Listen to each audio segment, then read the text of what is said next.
Alors, on attaque avec le premier intervenant. Comment attaquer les sociétés, dans les sociétés où on va avoir une perspective d'Amérique latine, d'Asie, d'Afrique. Et nous allons donc passer ces différentes euh, régions. Alors, René, est-ce que vous m'entendez? Oui, oui, on vous entend bien. Merci, merci, bonjour à tous. Contente d'être ici. J'ai écouté hier certaines des sessions qui étaient vraiment euh, intéressantes et j'ai eu l'opportunité d'échanger avec certains d'entre vous. Alors, je vais partager mon écran. J'espère en tout cas que vous pouvez voir ma présentation. Alors, est-ce que vous voyez? Tout va bien? Oui, parfait.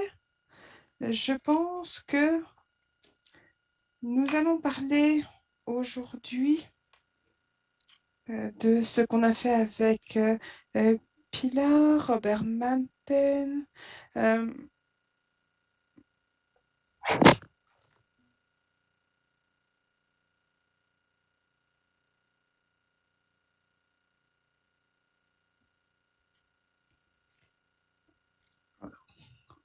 je vais aussi partager donc le travail qu'on a santé et sur l'engagement social, particulièrement suite à la Covid et plus généralement dans mon expérience générale. Donc, nous allons passer vraiment en revue différentes choses et je suis ravie de pouvoir partager ce travail avec vous. Alors, quand on parle de santé, on parle parfois de santé mondiale, santé planétaire. J'ai entendu parler hier à quel point c'était une question mondiale. Il y a vraiment de connecter des actions au niveau mondial. Alors, la première question à se poser, c'est qui parle-t-on quand on parle de santé mondiale? De la santé de qui? Et donc, nous devons reconnaître la diversité des idées, les contestations d'idées. Et nous devons ainsi voir comment nous pouvons engager avec des sociétés saines. Alors, je sais qu'on se concentre beaucoup sur des solutions plutôt que sur des problèmes, mais il est important de garder à l'esprit les inégalités mondiales profondes quand on regarde la distribution, quand on regarde les millionnaires qui détiennent la moitié des richesses mondiales, 50% de la population à moins de 1%. Et donc, ceci s'exprime de différentes façons. On en a parlé hier et je suis sûre qu'aujourd'hui, on en parlera à nouveau. Il s'agit donc de droits de base essentiels, comme la sécurité mondiale. Vous pouvez voir que les régions en bleu et en vert ont plus de sécurité alimentaire que les autres. Et puis, finalement, ce sont les régions qui produisent le plus d'alimentation, qui ont le plus d'insécurité alimentaire. Vous en avez parlé beaucoup aussi hier. Au niveau du climat, on parle des émissions de CO2, des pays qui en émettent le plus en rouge, mais qui en souffrent. Eh bien, là, on a l'image inverse. Ce sont les pays qui en émettent le moins qui en souffrent le plus. Quand on parle de société saine, il n'est pas question d'homogénéisation. Et donc, en fait, les choses sont très différentes pour différentes personnes. Je pense qu'on a pu voir ça dans les conséquences de la Covid.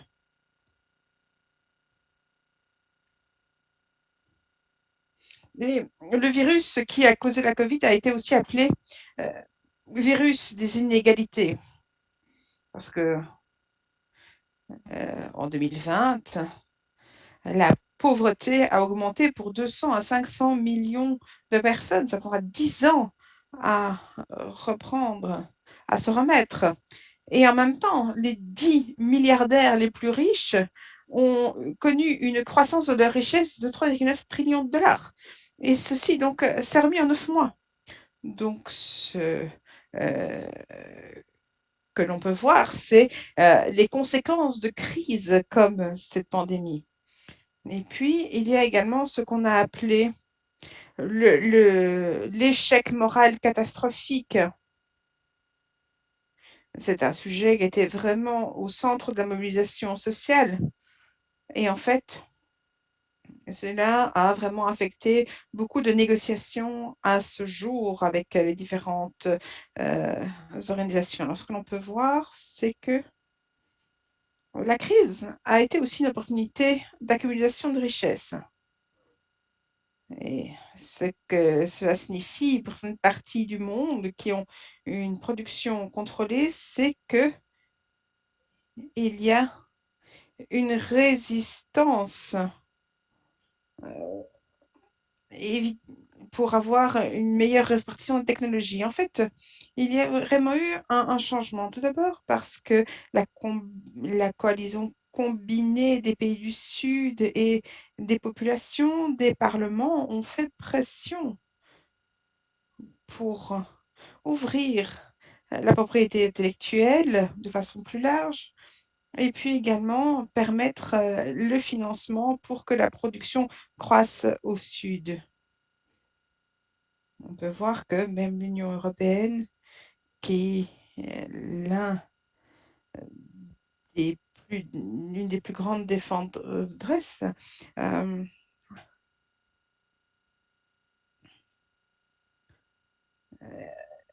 au niveau des vaccins, il faut non seulement avoir la production de vaccins, mais aussi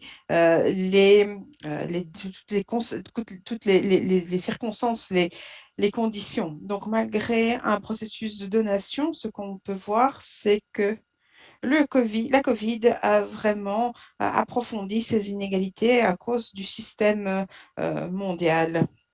Et c'est assez intéressant finalement. Il y a eu un document qui a été publié, qui a été produit par Piketty et Chancel sur la manière dont les inégalités ont cru au cours des deux siècles derniers. Donc, on a pris les impôts, les taxes, on a ajusté également pour les pays qui ont des systèmes de données moins bons, mais l'expansion euh, colonialisme au 19e siècle, début du 20e, a été vraiment une cause de croissance des inégalités entre pays et au sein des pays. Ça, c'est vraiment euh, consacré au 20e siècle, où les changements de règles dans les systèmes économiques nationaux et mondiaux ont fait que plus de systèmes ont soutenu les richesses existantes. En, au début du XXe siècle, il y a là un déclin des inégalités entre 1920 et 1980, donc notamment avec le socialisme en Europe de l'Ouest et en Amérique latine, mais également la performance de l'État-providence en Europe. Et puis, certaines réformes ont été introduites après les indépendances dans certains pays. Et donc, au sein des pays, au sein des pays, on a pu voir une diminution des inégalités, mais entre pays, les inégalités ont encore grandi parce qu'en fait, le système a favorisé les pays qui avaient déjà accumulé des systèmes et qui pouvaient donc les réinjecter dans le système en place. Il n'y a toujours pas eu beaucoup de changements. Ce qu'on a pu voir en 1980, c'est un petit peu une inversion. Il y a eu une certaine austérité, néolibéralisme, et donc, il y a eu finalement une stagnation des inégalités entre 1980 et 1990. Et puis, il y a eu notamment l'augmentation ou la croissance de la Chine et des économies d'Asie du Sud-Est. Et donc, je pense qu'un des points qui est soulevé, c'est que cette évolution contradictoire fait en sorte que le 21e siècle a évolué de la même façon que au XXe siècle avec le colonialisme. Donc, en fait, on n'a pas vraiment beaucoup progressé, et donc il faut vraiment en revenir aux causes de la cause. Et ce qui est important, la redistribution des revenus, des capitaux dans les pays est de plus en plus importante pour réduire les inégalités mondiales, ainsi que notamment ce qui est développé par les élites. Cela affecte les populations dans les pays euh, à revenus élevés, mais également à revenus faibles et moyens. Et donc, que va-t-il se passer après 2020? Eh bien, cela va dépendre des causes. Je voudrais vous donner un exemple de la question. Donc, si vous regardez les pertes fiscales et les conséquences, c'est un rapport tout à fait intéressant du Tax Justice Network. On voit que 483 milliards de dollars ont été perdus à cause de violations fiscales. Ce sont des violations donc, qui viennent de multinationales, notamment, qui ont des pratiques fiscales qui sont largement permises au sein de l'OCDE, et notamment dans les règles mondiales. On parle ici des bénéfices générés et qui sont situés dans les pays ayant des régimes fiscaux les plus intéressants, comme les paradis fiscaux, par exemple. Et donc, ceci est inscrit dans le système mondial et notamment dans les règles de l'OCDE. Donc, ce qu'on peut voir, c'est que les membres de l'OCDE facilitent 78% des pertes fiscales. Et donc, ceci inverse finalement le narratif. De la perte de revenus dans les pays africains à cause de régimes corrompus. En fait, c'est vraiment un système mondial qui permet ces pertes fiscales. Alors pourquoi est-ce important? Eh bien, c'est important pour les pays à haut revenu. Par exemple, si on prend un pays comme la France, eh bien, la France a perdu 4,6 milliards en pertes fiscales au niveau mondial. Mais en fait, elle a perdu 4,1 milliards elle-même. Et donc, ceci est finalement de l'argent qui revient à la population de ce pays qui aurait pu être utilisé pour les systèmes de santé, pour les politiques d'emploi, pour le système éducatif, etc. Donc, ce sont vraiment des pertes qui affectent les gens au sein d'un pays. Les pays du Nord, mais cela affecte également les pays du Sud parce que collectivement, ces pays à faible revenu perdent véritablement un montant considérable, 483 milliards de dollars en raison de ces abus fiscaux directs. Donc, collectivement, ces pays à faible revenu perdent 48% des budgets sanitaires de santé publique. Et ceci pourrait représenter finalement les frais nécessaires pour attribuer 2 doses de vaccin à toute la population à 3 reprises. Donc, on voit que ces pays de l'OCDE ont promis véritablement d'apporter 8,7 milliards de dollars. Mais s'ils s'étaient attaqués véritablement à ce problème de perte fiscale, ces 483 milliards, et si en effet ces taxes étaient payées là où la richesse est générée, eh bien nous aurions une situation financière totalement différente. Donc c'est important véritablement de capitaliser sur les systèmes de production qui sont nécessaires pour pouvoir véritablement s'attaquer aux conséquences de la COVID. Donc, nous avons à présent commencé à voir 2 phénomènes, une mondialisation des personnes et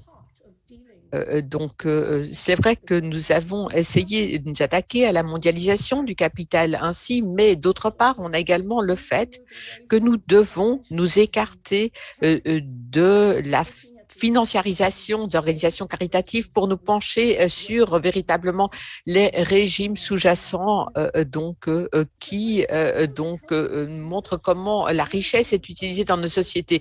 Alors, où s'est trouvé véritablement le focus de la réponse à la COVID? Il y a eu énormément d'attention accordée aux conditions de vie, de travail qui entraînaient de l'infection dans les pays à faible revenu, mais également dans les pays à revenus élevés. Donc, les conditions écologiques également, hier, on en a parlé. Avec via des monocultures, via les exploitations agricoles où on se concentre uniquement sur un animal, là où on pousse les populations à être en plus étroit contact les uns avec les autres, également lorsqu'on entraîne davantage de transmission. Et c'est vrai que si on se penche sur ces situations, on voit quelles sont également les conséquences de la COVID pour la sécurité alimentaire. Donc, nous avons vu là finalement une génération de mesures de compréhension des déterminants qui expliquent la distribution, la répartition de la COVID. Mais d'autre part, nous avons également des réactions imposées du haut vers le bas, parfois des réactions de type militarisé.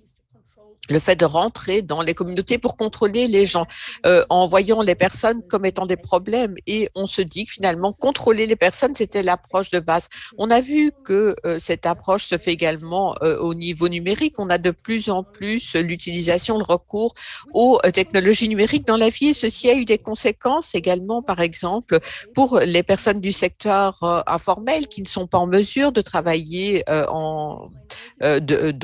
distance, également pour les communautés ethniques qui ne peuvent pas travailler à distance. Ce sont ces personnes qui sont également principalement menacées. Et nous le voyons également quant à la façon dont une consommation en ligne se fait également. Et nous avons une approche assez limitée par rapport à l'utilisation de la technologie biomédicale pour également maîtriser la pandémie, mais sans tenir compte des conditions sous-jacentes qui ont permis à la pandémie de se diffuser, de se propager. Ce que nous avons constaté dans notre analyse également,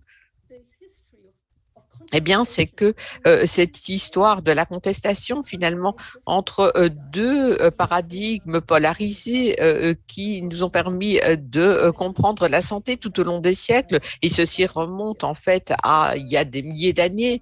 Tout d'abord, nous avons un paradigme concernant donc la nécessité d'interrompre les agents biologiques qui causent les maladies. On se concentre là sur les maladies dans des approches pathogènes, biomédicales. La deuxième, c'est de comprendre, d'améliorer les conditions matérielles, non matérielles, écologiques, et également essayer de travailler sur la détermination sociale de cette santé. Si on se penche sur les trajectoires et la façon dont on a compris les choses en Amérique latine, donc en Asie, en Inde, dans d'autres parties du monde, et également dans le discours international, eh bien, nous voyons ces deux paradigmes qui entrent en contradiction les uns avec les autres et qui parfois arrivent à telle ou telle domination à tel moment donné. En Amérique latine, par exemple, certains des cadres holistiques qui les ont poussés à œuvrer au niveau mondial en raison de la crise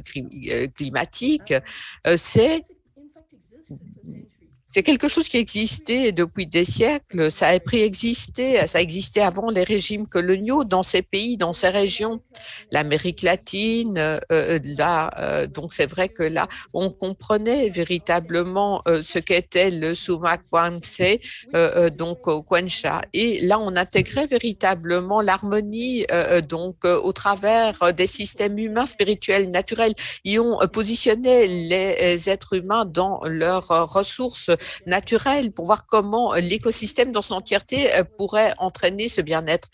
En Afrique, on parlait de Ubuntu, on parlait de cette réciprocité dans les relations entre les membres de la communauté. C'était ce qui était à la base du bien-être. Et également dans les relations avec les esprits des ancêtres qui se manifestaient également dans le monde comme facteurs du bien-être. C'est un point important parce que les modes individualistes du bien-être actuels en fait, ils sont en contradiction directe avec ce bien-être collectif qui s'est développé depuis des siècles dans nombreuses régions en Afrique. Et puis, nous avons également en Inde cette intégration véritablement des mondes matériels, supernaturels, moraux et spirituels.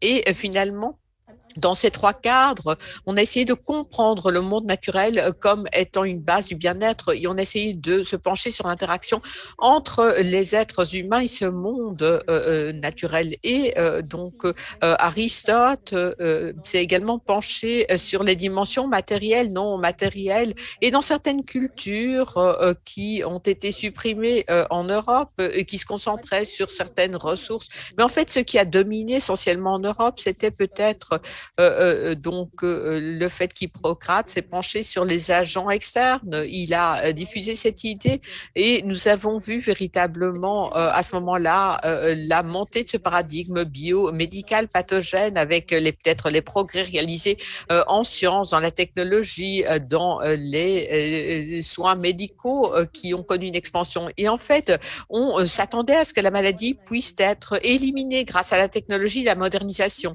Et finalement, l'exploitation économique, notamment via le colonialisme, on estimait que c'était essentiel pour promouvoir la technologie qui permettrait ensuite d'éradiquer les maladies. Ceci ne s'est pas fait sans contestation en Europe. Hein.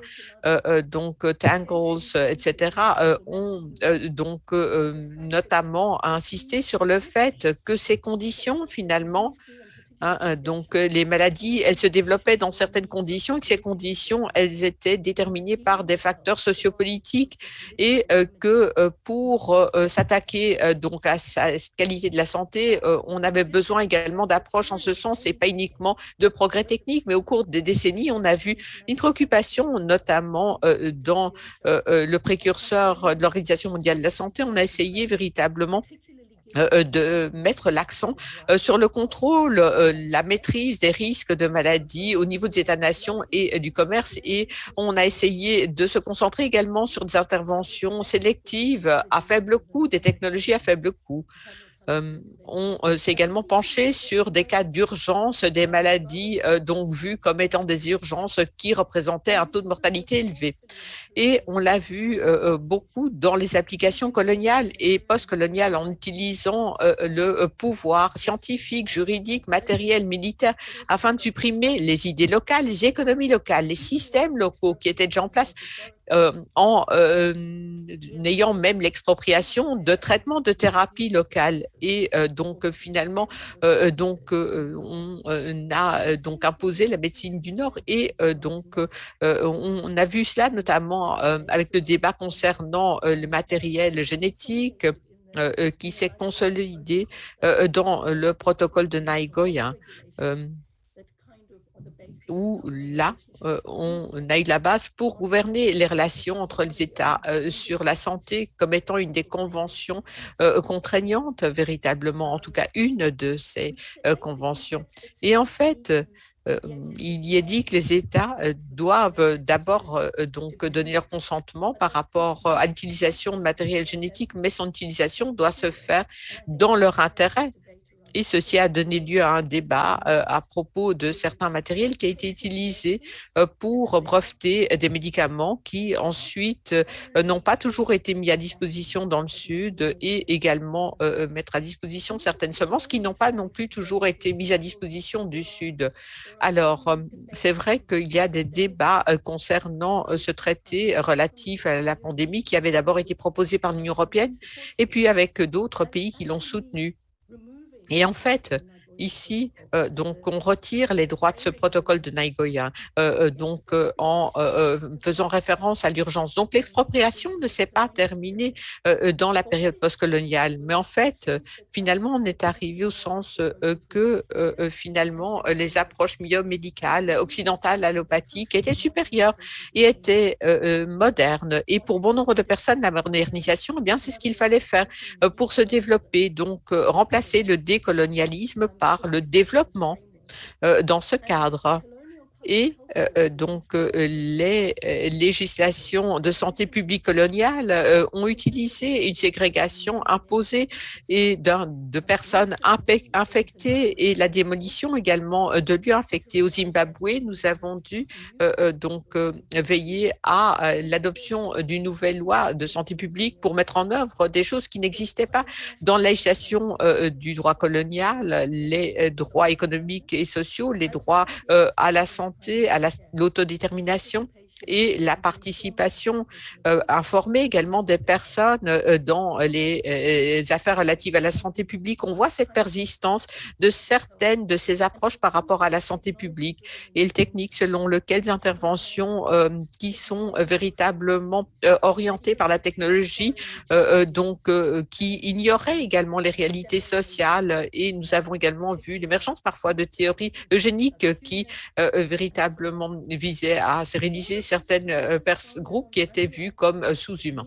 Alors, toutes ces idées, ces réformes néolibérales, économiques également, on estimait que cela serait ultimement dans l'intérêt de la santé, parce que finalement, cette santé serait à disposition de tous par percolation, mais tout ceci a donné lieu à pas mal de contestations au cours de l'histoire, notamment par la promotion de la justice socio-économique. Il y a eu des contestations également dans les luttes anticoloniales, dans l'activisme sociopolitique et également dans toute une série de politiques redistributives qui se sont attaquées aux causes en Afrique également, donc par rapport à l'autodétermination, mais également par rapport à la détermination quant à l'utilisation des ressources naturelles. C'est une lutte constante en Afrique, hein, comment ceux qui exploitent ces ressources les extraient, les sortent du continent et ne les mettent pas à disposition du continent. Alors, nous avons également notamment le recours aux monocultures, etc. Et puis, nous avons toute l'idée également liée à l'adoption du PHC pour une équité dans la santé. Et finalement, tout ceci est également lié au sous-financement de systèmes de santé. En Amérique latine, on voit des contestations par le mouvement de médecine sociale qui est arrivé en Amérique latine par des acteurs qui ont été impliqués dans la politique, comme Allende, qui a introduit des systèmes de santé financés par les impôts ou à Cuba, dans le mouvement Buen Vivir en Bolivie, en Équateur également. Ils ont essayé de se pencher sur les relations, notamment au niveau institutionnel, entre les aspects écologiques, sociaux et le bien-être économique. Et ils ont dit que c'était un équilibre fondamental à atteindre dans la santé pour produire de la santé. Et puis les approches interculturelles qui ont reconnu également le droit des indigènes à la santé, la pluralité véritablement. Et en Inde, pour connecter la santé et la justice sociale, le contrôle démocratique, notamment avec le mouvement de Gandhi et le mouvement social également, où la santé des peuples est dans dans les mains des peuples. Et tous ces mouvements véritablement soulignent la nécessité d'exiger un nouvel ordre économique international et il s'agit véritablement de veiller à avoir un cadre de droit qui ne pourrait pas être ignoré, en particulier dans le contexte de la guerre froide. Dès lors, il y a ces revendications de conditions pour créer une approche plus globale par rapport aux soins de santé primaires et donc ceci est en contradiction avec l'idée selon laquelle les économies doivent d'abord se développer pour apporter de la santé, en comprenant que la santé et le bien-être sont des éléments essentiels pour ajuster la croissance économique et développer également des politiques de santé publique également. Et nous avons vu ce débat, cette trajectoire véritablement tout au cours de l'histoire de ces derniers siècles. Hein, donc, on a eu ce va-et-vient entre les deux approches. Alors, jusqu'à l'heure d'aujourd'hui, en effet, lorsqu'on voit donc un néolibéralisme, l'austérité. Et donc maintenant, il faut satisfaire tout d'abord les objectifs, les règles fiscales pour mettre en œuvre les objectifs en termes de santé et on met l'accent sur les aspects sécuritaires et ceci est en contestation avec des mouvements comme la santé pour toute la planète avec une approche plus équilibrée pour se préserver le bien-être, la santé de toutes les populations sur la planète. Et nous devons reconnaître que partout dans le monde, nous avons cette diversité qui existe. Et nous devons reconnaître cette diversité. C'est ce qui va nous permettre d'aller de l'avant. On a besoin également de plus de circulation et pas d'homogénéité, pas d'imposition d'un système sur les autres. Donc, il faut comprendre la diversité qui existe dans différentes régions. Nous avons besoin d'une pluralité tout en nous penchant sur les principes. Que peut-on apprendre véritablement par la diffusion de ces approches? Et puis, il faut également reconnaître l'importance de la contestation. Pourquoi est-ce que je dis cela? Parce que il est clair que nous nous retrouvons confrontés à pas mal de défis pluridimensionnels qui exigent une diversité de la diversité de sa contestation. La contestation de ces défis, c'est une partie importante si on veut aller de l'avant. Au niveau financier, au niveau des pandémies, des systèmes publics sous-financés, les déplacements de conflits, la migration, l'exclusion. La crise, elle est inhérente dans nos systèmes actuels de consommation, de production. Et c'est finalement, essayer de s'attaquer aux causes de la crise, c'est un élément important. La contestation est importante. Cependant, les idées sont importantes. La façon dont nous procédons, nos idées importent. Et on a vu ces idées relatives à la santé, mais la domination des idées, la domination de discours, mais c'est ce qui donne parfois le pouvoir. Donc, les idées de société saines sont tant socioculturelles que politiques, qu'elles ne sont techniques et matérielles. Elles sont ancrées dans les histoires, dans les valeurs, dans les politiques. Elles ont utilisé également le pouvoir militaire, institutionnel, politique, matériel pour imposer l'hégémonie, mais elles ont également été remises en question. Et finalement, ça affecte la façon dont nous comprenons, dont nous faisons des propositions, dont nous agissons sur toute une série de questions pour nous attaquer aux vecteurs de la crise, aux vecteurs du changement et même à la langue que nous utilisons. Et on parle de la langue, de l'équité, de la justice qui sont expropriées par d'autres qui n'ont pas du tout l'intention d'œuvrer pour l'équité et la justice. Ceci nous emmène à différentes formes de connaissances qui est plus mutuelle, qui est basée sur les expériences, qui s'oriente sur les valeurs, même si nous attaquons à certaines formes spécifiques de connaissances et ça va nous conduire à des avenirs différents, en effet. Donc, pourquoi avons-nous besoin d'une circulation des idées? Parce que dans certaines parties du monde, finalement, en particulier dans le Sud, nous avons une déclaration plus explicite d'inégalité de revenus, de conditions sociales, des causes véritablement sous-jacentes, qui donnent lieu à des inégalités. Et nous avons vu cela avec le débat sur les objectifs pour le développement durable. Bon nombre des pays dans le Sud qui voulaient mettre l'accent sur l'inégalité, donc étaient plus structurels et nous ont montré qu'il ne fallait pas uniquement se concentrer sur l'urgence. Et puis, nous devons également nous attaquer à la façon dont nous comprenons véritablement cette santé publique globale. Et là, la santé publique, ce n'est pas la même chose que la biosécurité. Nous devons insister également sur également les conditions pour arriver à un bien-être social, mental, physique, écologique.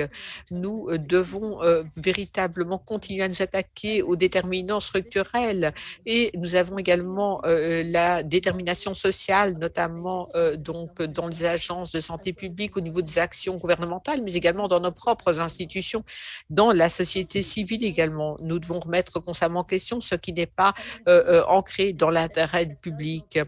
Et là, par chaque fois que le public n'est pas impliqué, nous devons contester contre ça. Et finalement, nous devons également situer l'intervention biomédicale dans le cadre de la promotion de la prévention des systèmes de protection et de soins.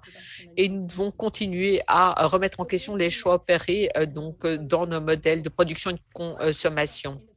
Alors, je vous ai parlé de la façon dont l'inégalité est véritablement racinée. Nous nous retrouvons ancrés dans certains de ces systèmes véritablement avec ces inéquités donc historiques qui existent et nous les continuons à les faire durer. Et finalement, on voit que les ressources minées et également les décisions qui sont prises pour donc œuvrer pour le bien-être des personnes dans tous les pays suggère que nous avons une mondialisation des personnes. Nous avons besoin d'une bataille longue durée pour diffuser des idées de santé. Il nous s'agit véritablement de pouvoir remettre en question également les visions actuelles. Et nous le voyons également dans nos réactions à la COVID, les idées, les discours sur une forme de pouvoir avec une proposition, une contestation de connaissances, la circulation sont des éléments essentiels. Et ici, nous devons inclure dans le discours également les dimensions où nous sommes actifs. Est-ce que nous pouvons arriver à un tournant, nous, avec le Covid? Nous pensions que nous sommes arrivés à un tournant avec la Covid, mais lorsque nous regardons toutes ces idées, nous voyons que ces tournants, ils sont générés par différentes sources, finalement, de pouvoir, de systèmes, mais également d'acteurs sociaux.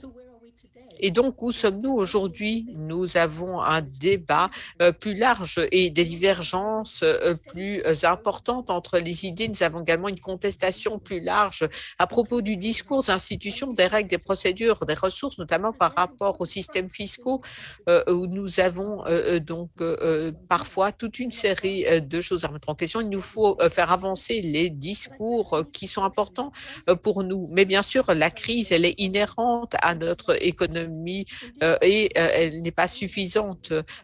En effet, en 1978, nous avons vu que l'énergie, l'alimentation, la crise, la dette étaient utilisées pour véhiculer un agenda néolibéral, pour avoir une version plus sélectionnée du système santé mentale.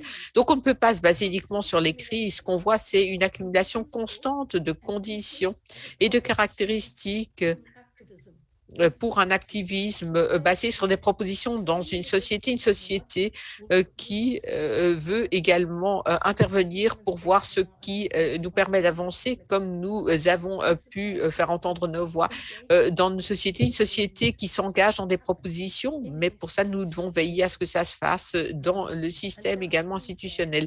Je vais m'arrêter ici et comme je l'ai dit tout à l'heure, il y a quelques documents que vous pourrez lire afin d'obtenir une information plus détaillée. Merci beaucoup.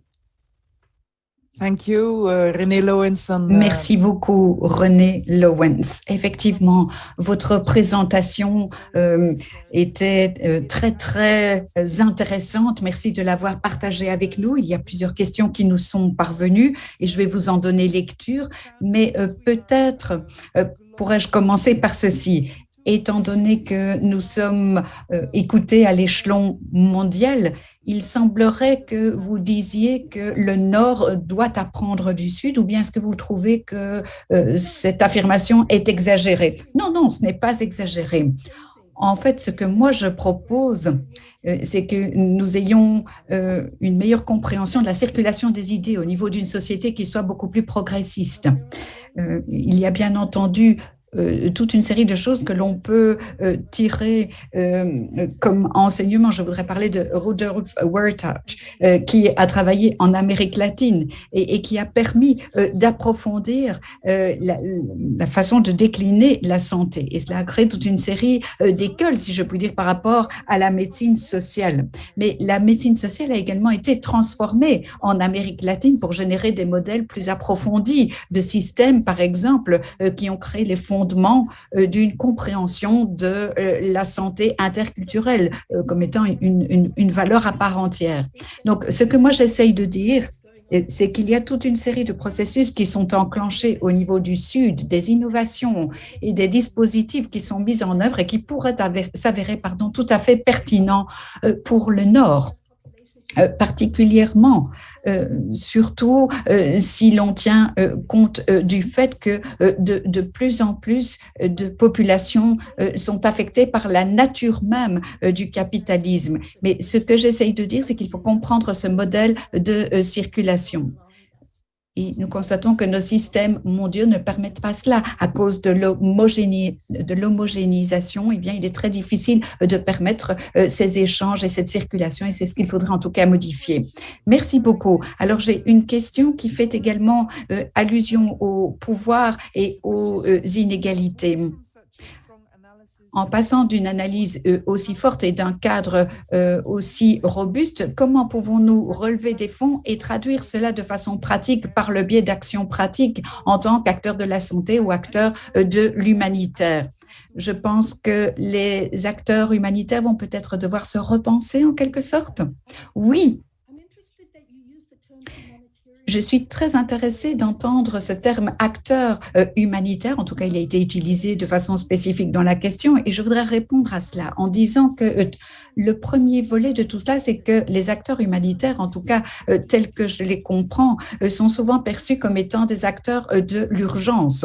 Mais l'urgence a bien entendu des racines chroniques très, très profondes. Et au niveau des acteurs humanitaires, il faut comprendre toutes les racines structurelles qui sous-tendent ces éléments d'urgence. Et c'est ce que nous avons pu faire au niveau du COVID. Et nous avons vu exactement le même type d'attitude au niveau de la transmission d'autres maladies en Afrique. Donc, il faut changer le prisme par lequel on regarde les choses. Il faut se dire qu'il y a toute une série d'éléments qui découlent de facteurs beaucoup plus profonds. Alors, la question des urgences est souvent utilisée pour consolider certains dispositifs et pour créer un effet de domination dans le cadre de certaines situations. Mais je pense qu'il faut en revenir aux causes racines ou aux processus qui sont impliqués. Donc, il faut passer, si je puis dire, d'une intervention court-termiste et immédiate à quelque chose qui va peut-être s'étaler dans la durée et essayer de créer des espaces ensuite de cela pour différents types de discours et différents types d'apprentissage. Donc, au niveau de l'OMS, ce sont ces discours-là qui ont cours. On a des systèmes de santé qui répondent à la pandémie et ceci n'est pas lié à une approche biosécuritaire exclusive. Il faut voir quels sont les enseignements à tirer d'autres dispositifs, comme par exemple ce fut le cas au niveau du Zika, du chikungunya, etc. Donc, je pense qu'il faut également essayer de se pencher sur les communautés sociales et essayer de voir ce que nous pouvons également retirer comme enseignement des agences. Quelles sont ces agences? Comment pouvons-nous passer outre parfois de certaines organisations qui ont un engagement sur le long terme auprès des communautés, avec toute une série de personnes qui arrivent en urgence et qui ont une approche très ascendante, très descendante plutôt, qui part du sommet vers la base. Donc, je pense que la question des agences en matière de pouvoir entre également en ligne de compte. Et il faut se dire que ces agences humanitaires ont effectivement un rôle à jouer et elles ont peut-être la possibilité également de pointer les causes du problème et de s'inscrire dans un mouvement qui va s'engager en la matière et qui va se pencher sur ces causes qui sous-tendent l'inégalité. Et ce ne sont pas des éléments qui doivent être pris de façon fragmentée ou séparée. Ce qu'il faut faire, c'est vraiment aller en profondeur dans les connaissances et le savoir. Donc, voilà, j'espère avoir pu aborder cette question de façon suffisamment limpide et je peux apporter des compléments d'information. Mais on a parlé de collecte de fonds. Est-ce que le terme collecte de fonds est le terme qui s'impose ici? Bien, je pense que la collecte de fonds est en quelque sorte une question qui suit en quelque sorte ce que vous voyez comme étant le fondement d'actions éventuelles. Si dans certains pays où une collecte de fonds a lieu pour aider des pays où des urgences surviennent, il faut se dire qu'il y a parfois à ce niveau-là une collecte de fonds qui peut étayer peut-être le message, mais il faut également changer l'état d'esprit des populations au niveau de cette collecte de fonds. Et ça, c'est un des points que je souhaiterais mettre en exergue. Et puis, le deuxième point que je voudrais soulever est en fait le suivant. Ce que j'ai essayé de vous dire il y a quelques instants, c'est qu'au-delà de la collecte de fonds, ou le type de collecte de fonds qui a lieu actuellement, il y a une responsabilité qui est la nôtre qui nous incite à nous pencher sur tout cela. Au niveau du Sud, de façon chronique, on va essayer par le biais de flux mondiaux de traiter une thématique. Mais je pense qu'il faut peut-être aller au-delà des modèles et transcender ces modèles qui ont pour objectif de saupoudrer de petits montants au niveau du Sud et essayer de cibler peut-être les flux plus importants qui pourraient émaner de certains pays. Et je pense qu'il faut peut-être arrêter d'agir de la sorte. Il ne faut pas arrêter de prodiguer ce type de soutien, mais il faut peut-être le faire par le biais d'une certaine forme d'activisme ou de militantisme. Marlon Lopez nous dit que pour résoudre le problème écologique, il est nécessaire de fixer des limites en matière d'accumulation. Et ceci n'est pas possible par le biais du capitalisme qui détruit le monde. Donc, est-ce que l'écosocialisme ne serait pas la voie à suivre sur le plan politique? Alors, je dirais que c'est une question très intéressante, effectivement. Je pense qu'il ne fait pas l'ombre d'un doute concernant le fait qu'il faille modifier notre système de consommation et d'accumulation. Et il y a des documents très, très intéressants qui ont été publiés en Amérique latine et en Afrique à cet égard, y compris d'ailleurs au niveau de l'Europe. Et le modèle actuel de production et de consommation est destructeur, effectivement. Et il y a beaucoup de débats qui ont cours quant à la façon de pallier cette difficulté. Alors, l'écosocialisme est lié de façon inhérente à certains débats qui ont lieu, en tout cas dans le Sud. Et ce qui se passe, c'est qu'il a fait l'objet d'attaques virulentes. On a tendance à passer de mode extractif de consommation vers d'autres modèles. Et je pense que ce qu'il faudrait faire, c'est évoluer vers un autre modèle de production et de consommation. Et pour le faire, il faut pouvoir mettre en place d'autres modèles de rationalisation. Et il nous faut une architecture mondiale qui va faire en sorte que les pays ne vont pas continuer à générer cette consommation. Donc, si on veut réduire sa dépendance par rapport à cette approche d'extraction, eh bien, il faut libérer l'espace politique que pour avoir la possibilité de le faire et pouvoir peut-être redistribuer la production sur le plan social. Donc, je dirais que c'est une question de voir comment on va avancer dans ce domaine. Et ceci constitue un défi de taille. Nous avons toute une série de règles en matière fiscale, en matière commerciale, etc., qui entravent quelque peu les possibilités qui sont les nôtres. Donc, ce qu'il faudrait peut-être envisager, ce serait d'autres modèles qui nous permettraient de mieux équilibrer la donne entre le bien-être matériel et les peuples. Alors, ce sont des modèles qui sont parfois pluridimensionnels, bien entendu, mais je crois que ce qui est le plus important ici, c'est d'être dans une situation où il est parfois plus facile d'imaginer la fin du monde plutôt que la fin d'un dispositif capitaliste fondé sur l'accumulation. Oui, bien entendu, il ne s'agit pas de blâmer l'un ou l'autre et de résoudre par ce biais-là les problèmes. Donc, que peut-on faire pour atteindre la masse critique en termes de changement politique? Est-il possible d'envisager en la matière eh bien, je pense qu'il faudrait que nos mouvements sociaux se rassemblent. Est-ce que c'est le cas? Oui, je pense que vous avez une conférence où vous avez rassemblé des bonnes volontés. Donc, cela m'inciterait à dire oui, effectivement, parce qu'il y a tellement d'espace, effectivement, où ce type de dialogue est entamé, effectivement, et où il est articulé. Je pense que c'est lors d'une conférence européenne récente qu'il y avait toute une série de points qui étaient abordés au niveau alimentaire et on a toute une série de mouvements qui se sont impliqués au niveau de la technologie, au niveau de l'égalité, etc. Donc, ce sont toutes des choses similaires qui ont été abordées et ceci pourrait nous permettre de répondre aux exigences des uns et des autres. Et il faut parler de l'annulation de la dette, il faut parler du régime fiscal, il faut également parler du système et des systèmes écologiques. Il faut parler des systèmes de santé publique et il faut parler également du fait de ne pas les privatiser. Et donc là, je pense que nous pourrions avoir une espèce de dialogue convergent qui se déploierait.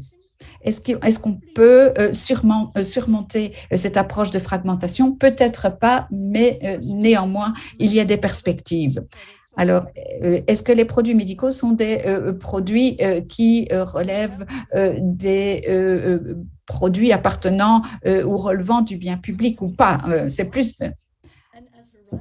Oui, c'est un droit humain fondamental. Le droit à la meilleure prise en charge en termes de santé fait partie intégrante de ces droits, donc ça doit relever du bien public. Et c'est un débat qui a cours au niveau de l'OMC, entre autres.